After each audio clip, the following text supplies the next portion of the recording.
Selamat datang di Galeri 13. Kali ini kita akan belajar soal-soal berdasarkan FR dari soal ujian tes P3K tahap 1 kemarin. Oke, langsung saja soal nomor 1. Pagi ini Bu Agni mengadakan penilaian KD metamorfosis pada makhluk hidup jika peserta didik jumlahnya 32 dan saat penilaian ternyata hasilnya 3 peserta didik tidak mencapai KKM. Yang harus dilakukan Bu Agni adalah A. Memberikan remedial masing-masing individu untuk 3 peserta didik yang tidak tuntas KKM. B. Memberikan remedial dengan mengelompokkan semua peserta didik yang tidak tuntas KKM. C. Pembelajaran klasikal untuk semua peserta didik karena ketuntasan minimum kelas belum terpenuhi. D. Melanjutkan pembelajaran karena presentase ketuntasan di atas 85%. E. Meminta peserta didik yang tidak tuntas mengulas mengerjakan soal penilaian dengan soal yang sama. Jawaban yang benar adalah A. Memberikan remedial masing-masing individu untuk 3 peserta didik yang tidak tuntas KKM. Persentase peserta pelaksanaan remedial 3/32 dikali 100% sama dengan 9%. 0-20% adalah pembimbingan individu. 20-50% adalah pembimbingan kelompok. 50-100% adalah pembelajaran ulang klasikal semua siswa. Kesimpulan, Bu Agni harus melakukan remedial dengan pembimbingan individu kepada 3 peserta didik tersebut. Selanjutnya soal nomor 2. Perhatikan kegiatan berikut ini. 1. Melakukan diagnosis kesulitan belajar. 2. Memilih dan merancang kegiatan remedial sesuai dengan masalah dan faktor penyebab kesulitan serta karakteristik siswa. 3. Merencanakan waktu yang diperlukan untuk melaksanakan kegiatan remedial. 4. Menentukan jenis prosedur dan alat penilaian untuk mengetahui tingkat keberhasilan siswa. 5. Menemukan penyebab kesulitan dan solusi penyelesaian. 6. Merumuskan kompetensi atau tujuan pembelajaran. 7. Melaksanakan kegiatan remedial. 8. Menilai kegiatan remedial. 9. Menentukan materi pelajaran sesuai dengan kompetensi atau tujuan yang telah dirumuskan. Urutan langkah yang benar dalam melakukan kegiatan remedial adalah A. 1, 5, 6, 9, 2, 4, 3, 7, 8. B. 1, 5, 6, 9, 3, 4, 2, 7, 8. C. 1, 5, 6, 9, 3, 2, 4, 7, 8. D. 1, 5, 6, 9, 2, 3, 4, 7, 8. E. 7, 5, 6, 9, 2, 3, 4, 1, 8.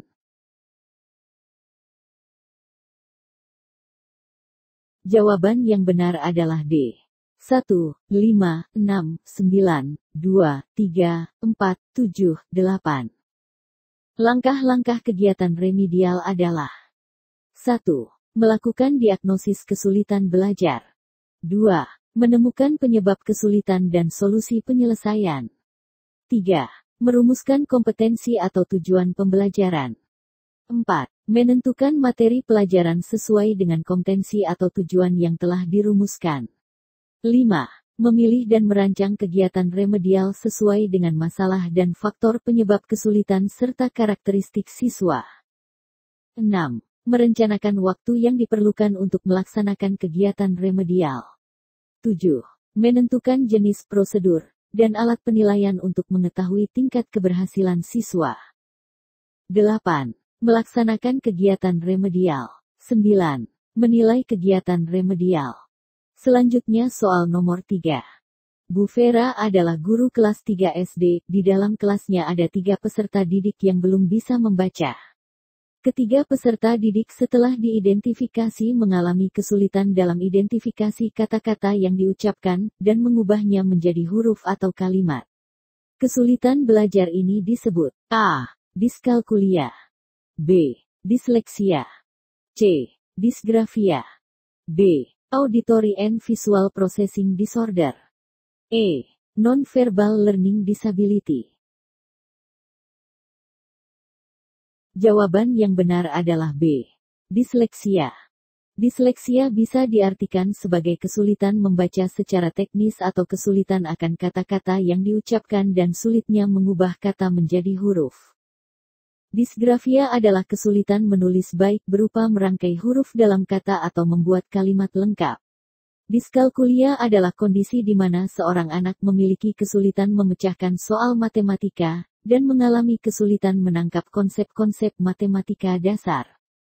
Auditory and Visual Processing Disorder adalah sebuah gangguan sensorik yang mempengaruhi kemampuan anak untuk memahami bahasa tertulis atau lisan. Non-verbal learning disability adalah kondisi ini merujuk pada ketidakmampuan anak untuk menggunakan aspek intuitif, pengaturan, visual dan pengolahan fungsi saat belajar. Selanjutnya soal nomor 4. Hal yang dapat dilakukan guru untuk menangani peserta didik yang didiagnosa mengalami disleksia adalah A. Menyanyikan lagu dan menempel poster abjad angka.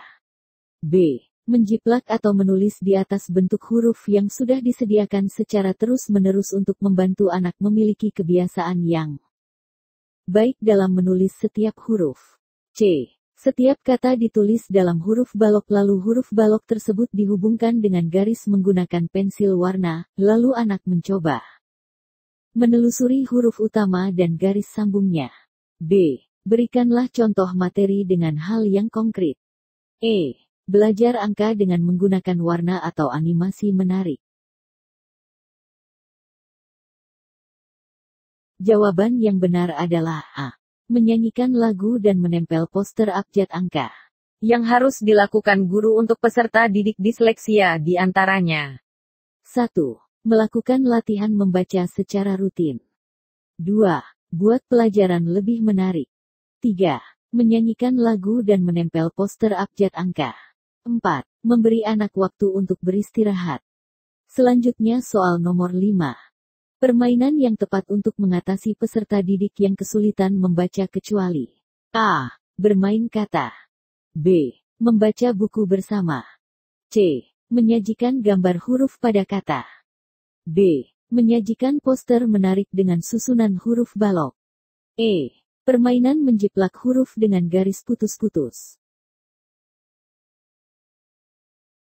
Jawaban yang benar adalah E. Permainan menjiplak huruf dengan garis putus-putus. Metode untuk menangani disleksia. 1. Bermain kata. Anda bisa mengajak si kecil bermain kata yang berhubungan satu sama lain. Awali dengan pemilihan kata-kata yang mudah diucapkan dan bisa dikombinasikan dengan aktivitas lain. Misalnya menuliskannya di pasir, kertas, dan sebagainya. 2. Mencari gambar dan susun dengan huruf balok.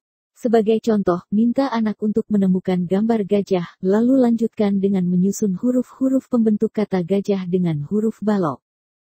3. Membaca buku bersama. Anak dengan disleksia tidak menyukai kegiatan membaca. Oleh karena itu, ajak anak membaca buku yang ia sukai bersama-sama. Selanjutnya soal nomor 6. Pak Lenin memiliki peserta didik yang mengalami kesulitan belajar yaitu Anto. Hasil identifikasinya adalah sebagai berikut. 1. Huruf yang sama sering kali ditulis dalam bentuk yang berubah-ubah. 2. Mencampurkan pemakaian huruf besar dan kecil. 3. Bentuk maupun ukuran huruf dalam tulisan tidak proporsional. 4. Kesulitan memegang pulpen dengan baik. Kadang terlalu menempel dengan kertas. 5. Tetap kesulitan menyalin contoh tulisan yang sudah ada. Tindakan yang harus dilakukan Pak Lenin adalah A. Meningkatkan frekuensi membaca rutin. B. Melatih peserta didik dengan permainan angka menggunakan media gadget. C. Melatih peserta didik dalam kegiatan menjiplak huruf bergaris putus-putus. D. Menggambar huruf balok pada poster sederhana. E. Melatih anak dengan bermain tebak kata. Jawaban yang benar adalah C. Melatih peserta didik dalam kegiatan menjiplak huruf bergaris putus-putus. Ciri-ciri di atas merupakan gangguan disgrafia. Hal yang dapat dilakukan adalah 1. Melatih untuk memegang pensil atau ballpoint dengan benar, mengatur posisi duduk dan jarak mata dengan buku. Gunakan pensil grip atau pensil segitiga dan mulailah melatih anak untuk mencoret-coret secara bebas. 2. Menjiplak atau menulis di atas bentuk huruf yang sudah disediakan secara terus-menerus untuk membantu anak memiliki kebiasaan yang baik dalam menulis setiap huruf. 3. Metode menulis huruf balok. Ini dilakukan dengan cara pertama-tama menyebutkan huruf pada anak sambil menunjukkan gambar cara-cara menulisnya. Anak kemudian diberi lembar yang berisikan huruf untuk ditulis ulang atau dijiplak yang secara berurutan ketebalan dari huruf yang harus dijiplak dikurangi lalu berubah menjadi titik-titik. 4. Metode menulis bersambung. Metode ini dilakukan dengan cara setiap kata ditulis dalam huruf balok lalu huruf balok tersebut dihubungkan dengan garis menggunakan pensil warna, lalu anak mencoba menelusuri huruf utama dan garis sambungnya. Selanjutnya soal nomor 7.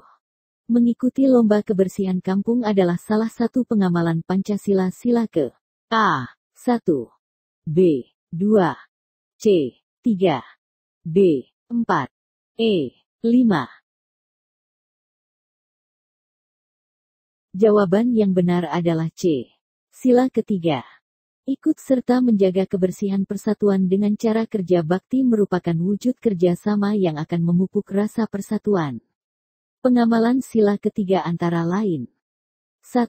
Mampu menempatkan persatuan, kesatuan, serta kepentingan dan keselamatan bangsa dan negara sebagai kepentingan bersama di atas kepentingan pribadi dan golongan. 2. Sanggup dan rela berkorban untuk kepentingan negara dan bangsa apabila diperlukan. 3. Mengembangkan rasa cinta kepada tanah air dan bangsa. 4. Mengembangkan rasa kebanggaan berkebangsaan dan bertanah air Indonesia. 5. Memelihara ketertiban dunia yang berdasarkan kemerdekaan, perdamaian abadi, dan keadilan sosial. 6. Mengembangkan persatuan Indonesia atas dasar Bhinneka Tunggal Ika. 7. Memajukan pergaulan demi persatuan dan kesatuan bangsa. Selanjutnya soal nomor 8. Daur hidup katak yang benar adalah A. Katak dewasa, menjadi katak muda, menjadi kecebong, menjadi telur. B. Telur, menjadi larva, menjadi pupa, menjadi katak dewasa. C. Telur, menjadi katak muda, menjadi kecebong, menjadi katak dewasa. D. Kecebong, menjadi katak muda, menjadi katak dewasa, menjadi telur. E. Katak dewasa, menjadi telur, menjadi katak muda, menjadi kecebong. Jawaban yang benar adalah D. Kecebong, menjadi katak muda, menjadi katak dewasa, menjadi telur. Perhatikan daur katak berikut. Dari gambar tersebut dapat disimpulkan bahwa daur hidup katak adalah kecebong, menjadi katak muda, menjadi katak dewasa, menjadi telur. Selanjutnya soal nomor 9. Perubahan energi terjadi pada penggunaan panel surya adalah A. Energi panas menjadi energi listrik. B. Energi cahaya menjadi energi listrik. C. Energi gerak menjadi energi listrik. D. Energi cahaya menjadi energi kalor. E.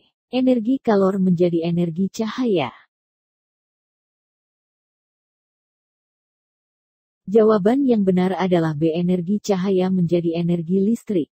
Cara kerja panel surya adalah panel menerima cahaya dari matahari yang menyebabkan terjadinya listrik dari gabungan foton dan elektron. Selanjutnya soal nomor 10. Perbedaan dinamo listrik dengan motor listrik adalah A. Dinamo listrik menghasilkan arus AC, sedangkan motor listrik menghasilkan arus DC. B. Dinamo listrik mengubah energi kinetik menjadi energi listrik, sedangkan motor listrik mengubah energi listrik menjadi energi kinetik.